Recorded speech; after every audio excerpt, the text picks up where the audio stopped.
सारे कोनों में अलग अलग एक एक अगर आवाज उठाएगा तो बात नहीं बनेगी। तुम्हारे जिस्म के अंदर जितना खून है और खून में जितनी गर्मी है, उन सबको जमा करके अपने दोनों हाथों को उठाओ। हिंदुस्तान, हिंदुस्तान, हिंदुस्तान। मैं कल्बे शायद वादा करता हूं बाबा रामदेव से और आई हुई इस तमाम जनता से कि रमजान के पवित्र महीने में अगर आप देश के लिए निकले हो तो ईद सिर्फ मुसलमानों में नहीं बल्कि ईद पूरे हिंदुस्तान में मनाई जाएगी।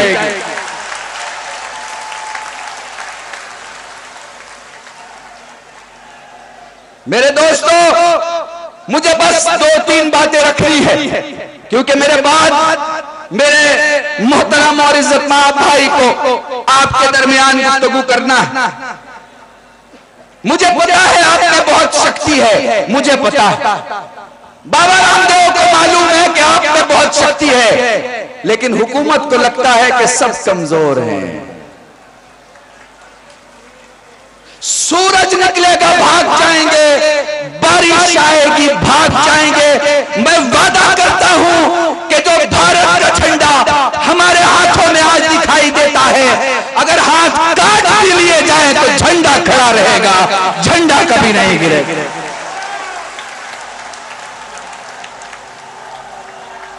मैं तुम्हारी तरफ से मुझे इजाजत दो, हिंदुस्तान की बड़ी ताकतों को बताना चाहता हूं। हम हिंदू, मुसलमान, सिख, ईसाई किसी पार्टी के खिलाफ नहीं हैं, किसी पॉलिटिक्स के खिलाफ नहीं हैं, किसी नेता के खिलाफ नहीं हैं, किसी हिंदुस्तानी के खिलाफ नहीं हैं। हम तो भारत माता की उन तमाम औलादों को ये बताने के लिए बैठे हैं कि तुम्हारी दौलत पर अमेरिका राज कर रहा है, तुम्हारी दौलत पर ब्रिटेन राज कर रहा है, तुम्हारी दौलत पर गोरे राज कर रहे हैं, तुम्हारी दौलत पर दुनिया राज कर रही है। कब तक भारत की गरीब मां गरम पानी उबाल कर अपने बच्चों को सुलाएगी कि बेटा कुछ बन रहा है, कुछ बन रहा है, कुछ बन रहा है। बेटा ये सोच के सो जाए कि अम्मा खाना बना के उठा लेगी, खाना बना के उठा लेगी, खाना बना के उठा लेगी। कब तक इस बदहवासी के आलम में मुल्क को रखोगे? मेरी बात याद रखना, स्वामी रामदेव का इनकलाब सियासी इनकलाब नहीं है, समाजी इनकलाब है। क्या करेंगे हम पार्टियों को बदल के? एक आएगा, दूसरा चला जाएगा, दूसरा आएगा, तीसरा चला जाएगा, पता नहीं करे या काम नहीं करे। इसलिए हमें सियासत नहीं बदलनी, हमें समाज बदलना है, समाज बदलना है। ये आवाज सिर्फ कल्बे शैख की नहीं होगी, बाबा रामदेव की नहीं होगी, हमारे कई सम्राट की नहीं होगी, एक एक आदमी की नहीं, बल्कि देश की आवाज होगी। और इसकी शुरुआत हो चुकी है। मुझे देखना और मेरी बातों को याद रखना। जब इंसान बेहोश हो जाता है तो उसे पानी की छींट डाल के उठाया जाता है। जब समाज बेहोश हो जाता है तो शहीदों की खून की छींटों से जागा करता है।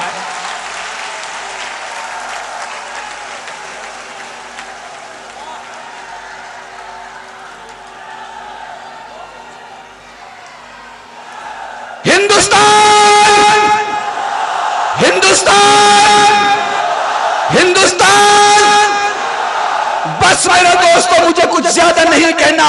वो लोग जो गांव में, कस्बों में, शहरों में, अपनी अपनी जगहों पर, अपने अपने स्टेट में कहीं पुलिस की लाठी खा रहे हैं, कहीं मार खा रहे हैं, कहीं जूते खा रहे हैं, कहीं परेशान हो रहे हैं, लेकिन देश की अस्मिता को बचाने के लिए हिंदुस्तान की धड़कन उनके दिल में धड़क रही है। यकीन जानिए, हिंदुस्तान हमारा आजाद था, हिंदुस्तान हमारा आजाद है, हिंदुस्तान हमारा आजाद रहेगा। न हम कल गुलाम थे, न आज गुलाम है, न कल गुलाम रहेंगे। वादा करता हूं मुल्क के उन तमाम गरीबों से कि अगर साथ दिया गया इस तहरीक का तो याद रखिएगा, बड़ों का चूल्हा जले ना जले, लेकिन गरीब का चूल्हा जरूर जलेगा। बस एक आखिरी बात और अपनी बात खत्म करता हूं। ये पूरा का पूरा आह्वान, ये पूरा का पूरा इनकलाब बस एक मैसेज है।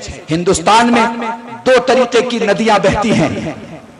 कुछ नदियां भरी हुई हैं और कुछ नदियां सूखी हुई हैं। जो सूखी नदियां हैं उनमें पानी नहीं है, जो भरी नदियां हैं वो सूखे खेतों में नहीं जा रही है। बाबा रामदेव का आंदोलन बस इतना है कि भरी हुई नदियों को सूखी नदियों से जोड़ दिया जाए, ताकि इधर भी जिंदगी हो जाए उधर भी जिंदगी हो जाए। बस इन्हीं जुमलों के साथ आप सबसे खुदा हाफिज़ी चाहूंगा।